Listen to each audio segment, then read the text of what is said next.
नमस्कार, मैं चनाराम महिला, असिस्टेंट प्रोफेसर राजनीति विज्ञान, राजकीय बांगड़ महाविद्यालय डीडवाना से। भारतीय राज्य व्यवस्था के अंतर्गत आज हम संवैधानिक उपचारों का अधिकार जो अनुच्छेद 32 है भारतीय संविधान का, उसके बारे में चर्चा कर रहे हैं। संवैधानिक उपचारों का अधिकार, सबसे पहले हमें यह जानना जरूरी है कि इसे संवैधानिक उपचारों का अधिकार क्यों कहते हैं। इसे मूल अधिकारों के अंतर्गत स्थान दिया गया है, लेकिन यह कोई नया अधिकार नहीं है, बल्कि जो दूसरे अधिकार हैं उनकी रक्षार्थ ये उपाय के रूप में भारतीय संविधान में उपस्थित है।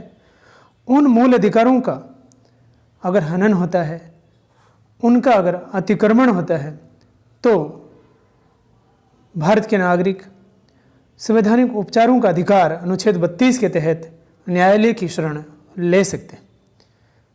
इसलिए इसे उपचारों का अधिकार कहते हैं। सबसे पहले बात करते हैं भारत के संविधान की आत्मा व हृदय। संविधान में मूल अधिकारों की अमूर्त घोषणाएं निरर्थक है जब तक कि उन्हें प्रभावित करने के साधन न हों। तो मूल अधिकारों की जो घोषणाएं हैं उनका कोई अर्थ नहीं होगा जब तक कि उन्हें प्रभावी रूप से लागू करने का कोई साधन न हो। सभी देशों के संवैधानिक अनुभव से यह प्रकट होता है कि इन अधिकारों की विद्यमानता का परीक्षण न्यायालयों में ही होता है। अर्थात न्यायालय ही वह सर्वमान्य इकाई है जहाँ पर इनका कि वास्तव में मूल अधिकार जनता को, नागरिकों को प्राप्त हो रहे हैं अथवा नहीं। तो इनकी विद्यमानता का जो परीक्षण है वो न्यायालय में ही होता है। संविधान द्वारा प्रदत्त मूल अधिकारों की रक्षा के लिए हमारे संविधान में अनुच्छेद 32 के तहत व्यवस्था की गई है। मूल अधिकारों के अनुच्छेद 13 में कहा गया है कि कार्यपालिका या विधानमंडल का कोई कार्य जो इन अधिकारों को क्षीण करता है, इनको कम करता है, शून्य होगा और न्यायपालिका को यह शक्ति है कि वो उसे शून्य घोषित करे। तो अनुच्छेद 13 में ये बात स्पष्ट रूप से बताई गई है कि कार्यपालिका या विधानमंडल का कोई कार्य जो इन अधिकारों में कमी करता है, इनको क्षीण करता है, वो शून्य होगा। और वो शून्य कौन घोषित करेगा? वो न्यायपालिका घोषित करेगी। संविधान में मूल अधिकारों की रक्षार्थ रिट जारी करने की शक्ति, इनकी रक्षा हेतु रिट जारी करने की, अभिलेख जारी करने की शक्ति उच्चतम न्यायालय और उच्च न्यायालय को दी गई। अनुच्छेद 32 के तहत उच्चतम न्यायालय को और 226 के तहत उच्च न्यायालय को इनकी रक्षार्थ रिट या अभिलेख जारी करने की शक्ति दी गई है। अनुच्छेद 32 के तहत मूल अधिकारों के प्रवर्तन के लिए की गई कार्यवाही को संवैधानिक उपचार कहा जाता है। तो मूल अधिकारों को लागू कराने के लिए की गई कार्यवाही जो है उसी को संवैधानिक उपचार कहा गया है। अनुच्छेद 32 संविधान के भवन, जो संविधान रूपी भवन है, उसकी नींव का पत्थर है। इस अनुच्छेद पर टिप्पणी करते हुए डॉक्टर भीमराव अंबेडकर जी ने कहा है कि यदि मुझे यह कहा जाए कि मैं संविधान के किस अनुच्छेद को सर्वाधिक महत्वपूर्ण मानता हूँ, ऐसा अनुच्छेद जिसके बिना संविधान व्यर्थ हो जाएगा, तो मैं इसी अनुच्छेद की ओर इंगित करूँगा। यह संविधान की आत्मा है, उसका हृदय है। तो अनुच्छेद 32 क्यों इतना महत्वपूर्ण है, क्यों उसको संविधान की आत्मा और हृदय कहा गया है डॉक्टर भीमराव अंबेडकर द्वारा? तो उसका कारण है कि मूल अधिकारों की रक्षा करने का जो दायित्व है जो शक्ति है वो इसमें निहित की गई है, इसलिए इसे संविधान की आत्मा व हृदय कहा गया है। अब देखते हैं मौलिक अधिकारों को परिवर्तित करने के लिए उपचार। तो उपचार के रूप में अनुच्छेद 32 क्या कहता है? संवैधानिक उपचारों का अधिकार, अनुच्छेद 32। इस भाग द्वारा प्रदान किए गए अधिकारों को, जो भाग 3 है उसके द्वारा प्रदान किए गए अधिकारों को परिवर्तित कराने के लिए समुचित कार्यवाहियों द्वारा उच्चतम न्यायालय में समावेशन का अधिकार है। तो उच्चतम न्यायालय में जाने का, उच्चतम न्यायालय के द्वारा ही इनको लागू कराने का अधिकार निहित है। उच्चतम न्यायालय को इन अधिकारों के परिवर्तन के लिए ऐसे आदेश या रिट जिसके अंतर्गत बंदी प्रत्यक्षीकरण, परमादेश, प्रतिषेध, अधिकार पर्चा और उत्प्रेषण निकालने का अधिकार है। तो 5 प्रकार की रिट या अभिलेख या आदेश उच्चतम न्यायालय निकाल सकता है इन अधिकारों की रक्षा के लिए। भाग 3 में प्रदान किए गए जो मूल अधिकार है उनको लागू कराने के लिए। अनुच्छेद जो 33 है उसमें क्या कहा गया है? अनुच्छेद 33 व 34 ये इसके कह सकते हैं कि कब ये लागू नहीं होगा उसके बारे में बताया गया है। संसद की मूल अधिकारों को निर्बंधित करने की शक्ति। संसद विधि द्वारा सशस्त्र बलों के सदस्यों को या लोक व्यवस्था बनाए रखने वाले दलों के सदस्यों या राज्य द्वारा स्थापित इंटेलिजेंस ब्यूरो या अन्य संगठनों में नियोजित सदस्यों को या उपयुक्त प्रयोजनों के लिए, अर्थात सेना संबंधी या सुरक्षा संबंधी जो दायित्व दिए गए हैं, उपयुक्त प्रयोजनों के लिए स्थापित दूरसंचार प्रणाली में या उससे संबंधित नियोजित व्यक्तियों की इन अधिकारों को लागू होने में सीमाएं निर्धारित कर सकती, जिससे यह कार्य निर्बाध रूप से सुनिश्चित होता रहे, उनके कर्तव्यों का उचित पालन हो व अनुशासन बना रहे। तो संसद को यह अधिकार है कि जहां सुरक्षा का मुद्दा हो, सशस्त्र बलों की बात हो, सेना की बात हो, वहां पे इनको लागू करने से वो मना कर सकती है, वहां पे इन पे रोक या निर्बंधित हो सकते हैं। अनुच्छेद 34 क्या कहता है? जब किसी क्षेत्र में सेना विधि लागू है, मार्शल लॉ या सेना विधि अगर लागू है किसी क्षेत्र विशेष में राज्य के, तब इस भाग द्वारा प्रदत्त अधिकारों पर बंधन। तो इस भाग जो भाग 3 है उस द्वारा प्रदत्त अधिकारों पर बंधन है। संसद ऐसे क्षेत्र में सेना विधि के अधीन पारित दंडादेश या किए गए किसी कार्य को विधि मान्य कर सकेगी। तो एक तरीके से मूल अधिकार यहाँ पे लागू नहीं होते हैं। जहाँ सेना की बात हो या सेना विधि लागू हो तब संसद को अधिकार है कि इन्हें निर्बंधित कर सके।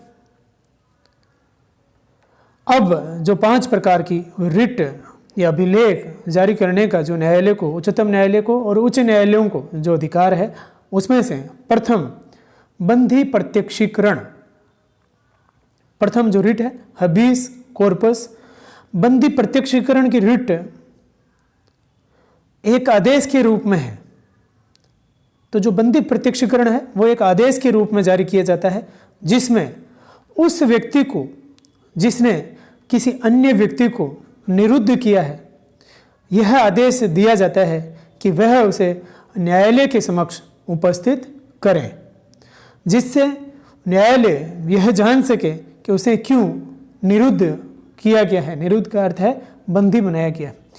और यदि बंदी रखने का विधिक या कानूनी औचित्य नहीं है तो उसे मुक्त कर सके। तो ये न्यायालय द्वारा जारी किया जाता है किसी व्यक्ति को या संस्था को जिसने किसी अन्य व्यक्ति को बंदी बना लिया गया है, तो उसे उपस्थित करने के लिए बंदी प्रत्यक्षीकरण, बंदी को प्रत्यक्ष रूप से प्रस्तुत किया जाए, ये जारी किया जाता है। इसके अंग्रेजी जो अभिव्यक्ति है हेबियस कॉर्पस, उसका शाब्दिक अर्थ है शरीर प्राप्त करना या से शरीर उपस्थित करना।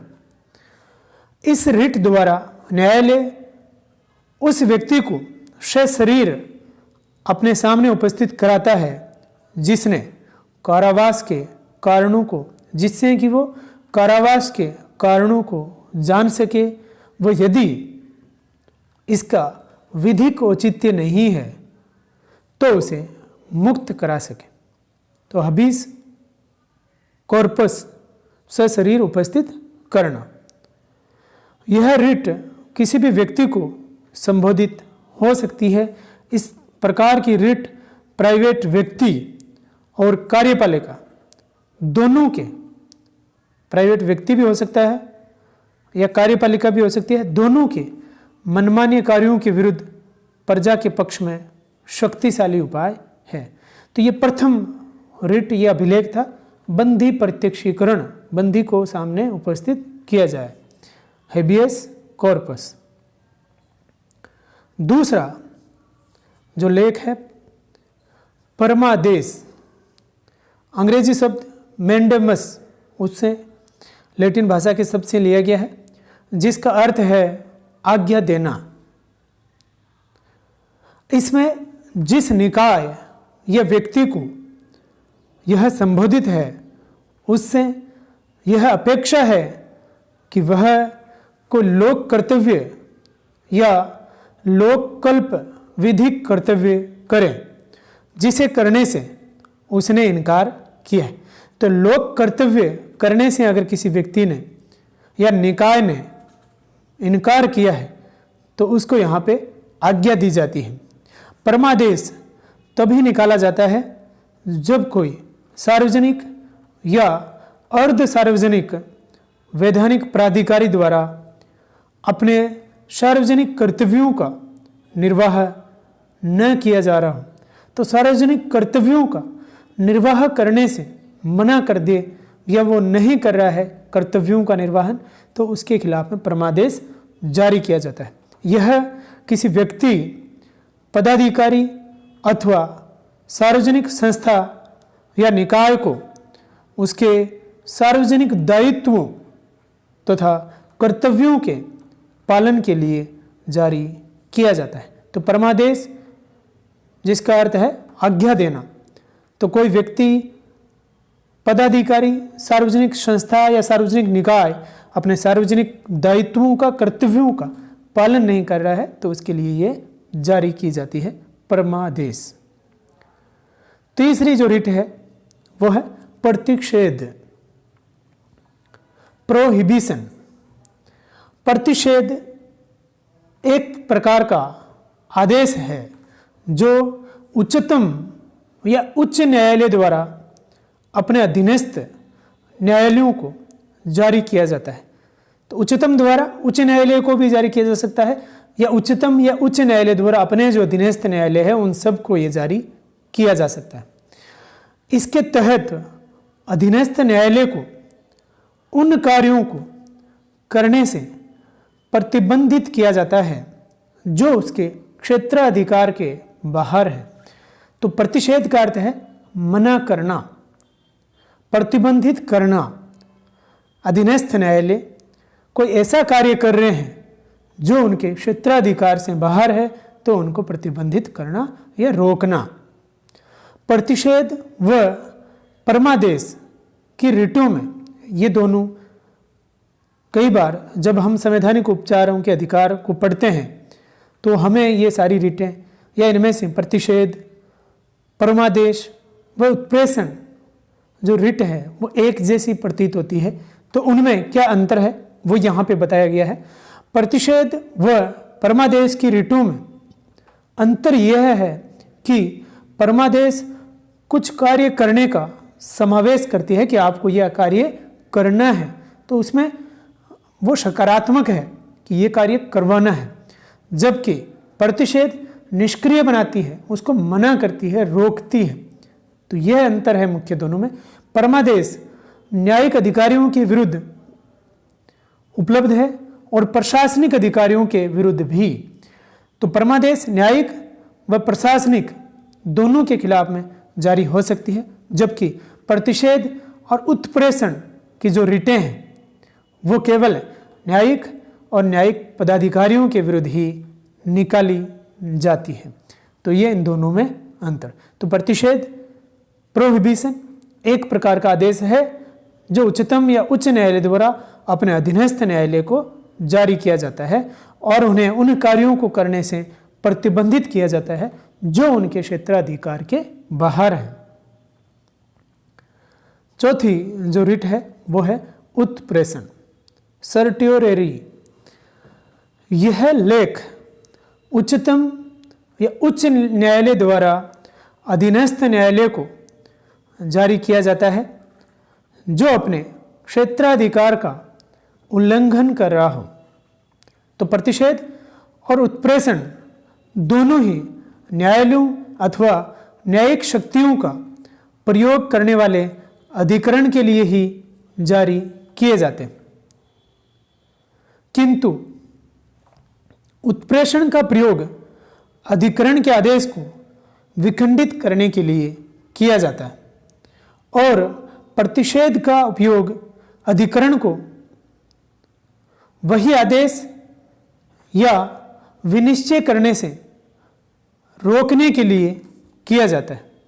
अतः प्रतिषेध तब मिल सकती है जब कार्यवाही लंबित हो या आदेश नहीं दिया गया हो।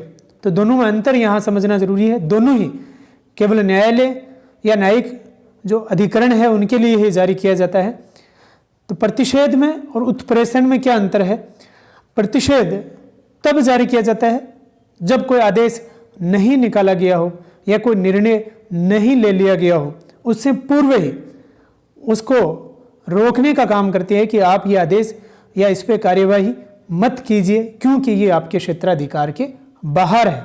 लेकिन उत्प्रेषण तब जारी की जाती है जब कि वो आदेश हो गया हो, अर्थात आदेश के बाद में, आदेश के देने के बाद में उसके खिलाफ में ये जारी किया जाता है कि आपने क्षेत्राधिकार का उल्लंघन किया है। अतः प्रतिषेध तब मिल सकती है जब कार्यवाही लंबित हो या आदेश नहीं किया गया हो, नहीं निकाला गया हो, अर्थात आदेश के पूर्व।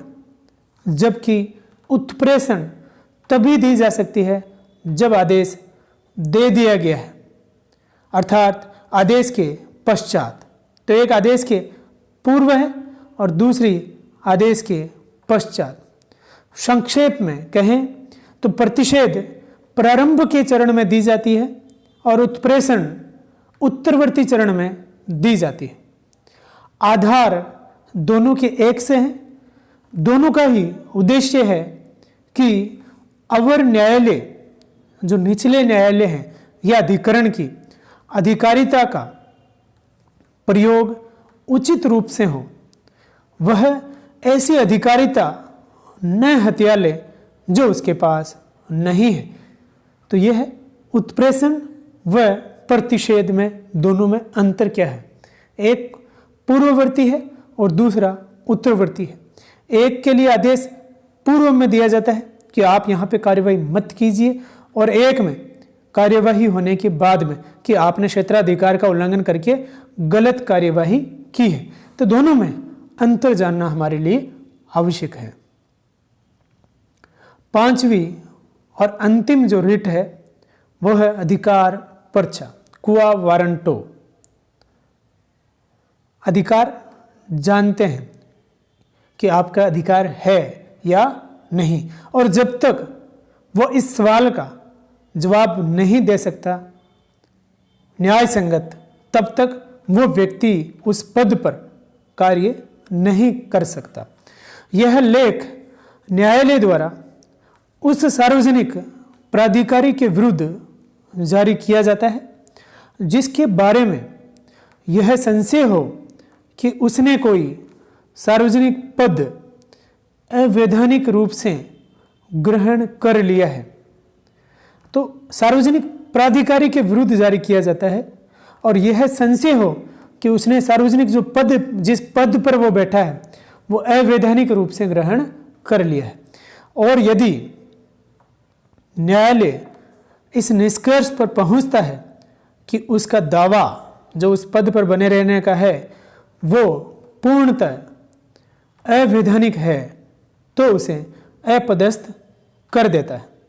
शर्त यह है कि संबंधित पद सार्वजनिक होना चाहिए और संविधान या विधि द्वारा सर्जित होना चाहिए।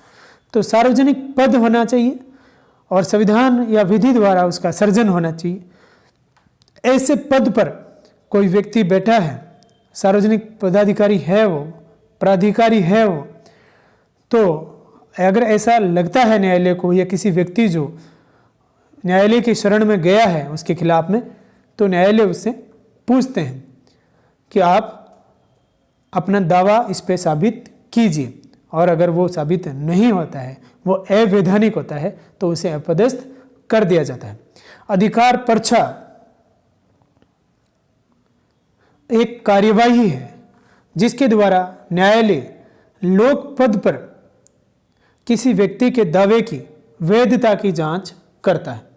तो एक ऐसी कार्यवाही है जिसके द्वारा न्यायालय लोक पद पर जो सार्वजनिक पदाधिकारी है किसी व्यक्ति के उस पर बैठे रहने के या आदेश देने की वैधता क्या है, उस वैधता की जांच करता है। क्वा वारंटो यानी किस अधिकार से आप यह आदेश जारी कर रहे हो या इस पद पर बैठे हो। मूल अधिकार तथा आपात उद्घोषणा, तो ये इस प्रकार थे 5 प्रकार की जो रिट जारी की जाती है, जो अभिलेख जारी किए जाते हैं उच्चतम और उच्च न्यायालय के द्वारा। उच्चतम न्यायालयों को ये जो रिट है केवल मूल अधिकारों के उल्लंघन पर ही जारी करने का अधिकार है, जबकि उच्च न्यायालय को मूल अधिकारों के साथ साथ दूसरे भी कोई व्यक्ति अगर उसके पास में गया है किसी प्रकरण को लेकर, तो उस पर भी वो ये रिट जारी कर सकता है। तो उच्च न्यायालय की रिट जारी करने की जो शक्ति है वो थोड़ी सी उच्चतम न्यायालय से विस्तृत है। हालांकि उच्चतम न्यायालय को यह शक्ति है कि वो उच्च न्यायालय के खिलाफ भी ये रिट जारी कर सकता है। अब मूल अधिकार कब प्रतिबंधित हो जाते हैं कि कब वो लागू नहीं होते हैं, तो वह है आपात उद्घोषणा में। अनुच्छेद 358 में यह उपबंध है कि राज्य पर अनुच्छेद 19 द्वारा अधिरोपित मर्यादाएं लागू नहीं होगी। तो जब आपातकाल लागू हो, और उसमें भी 44वें संविधान संशोधन में ये कह दिया गया है कि आपातकाल किस स्थिति में हो, या तो वो युद्ध की स्थिति में हो या बाह्य आक्रमण की स्थिति में हो, आंतरिक विद्रोह या सशस्त्र विद्रोह की जो बात थी उसको यहाँ पे हटा दिया गया है। उसमें आपातकाल में ये जो मूल अधिकार है वो निलंबित नहीं होते। लेकिन युद्ध या बाह्य आक्रमण की स्थिति में अगर आपातकाल लगाया गया है तो मूल अधिकार वहाँ पे प्रतिबंधित हो जाते हैं। अनुच्छेद 359 के अधीन राष्ट्रपति के आदेश द्वारा किसी क्षेत्र विशेष में इन अधिकारों को निलंबित किया जा सकता है। तो ये भी आपातकाल के दौरान ही है। युद्ध या बाह्य आक्रमण की स्थिति में लगाए गए आपातकाल के दौरान अनुच्छेद 20 व 21 ये जो अनुच्छेद है को छोड़कर अन्य अधिकार निलंबित हो जाते हैं। तो स्वतंत्रता के अधिकार के तहत जो अनुच्छेद 20 अपराध का दोष सिद्धि वाला और अनुच्छेद 21 जो दैहिक स्वतंत्रता की बात उसमें कही गई है, प्राण एवं दैहिक स्वतंत्रता, ये दोनों ही अधिकार किसी भी स्थिति में निलंबित नहीं होते हैं, चाहे वो युद्ध या बाह्य आक्रमण से ही आपातकाल क्यों न लगाया गया हो। तो ये किसी भी स्थिति में निलंबित नहीं होते हैं। इनको छोड़ करके जो अन्य अधिकार है वो निलंबित हो जाते हैं, अनुच्छेद 19 भी और अनुच्छेद 32 भी। तो ये बात कही गई है आपात उद्घोषणा के तहत। तो ये थे 5 प्रकार की रिट या अभिलेख जो न्यायालय द्वारा जारी किए जाते हैं मूल अधिकारों को लागू कराने के लिए। तो मूल अधिकारों की रक्षार्थ जो अनुच्छेद 32 में व्यवस्था की गई है उसी के कारण इसको संविधान की आत्मा व हृदय कहा जाता है, और इसी के कारण इसे संवैधानिक उपचारों का अधिकार भी कहा जाता है। धन्यवाद।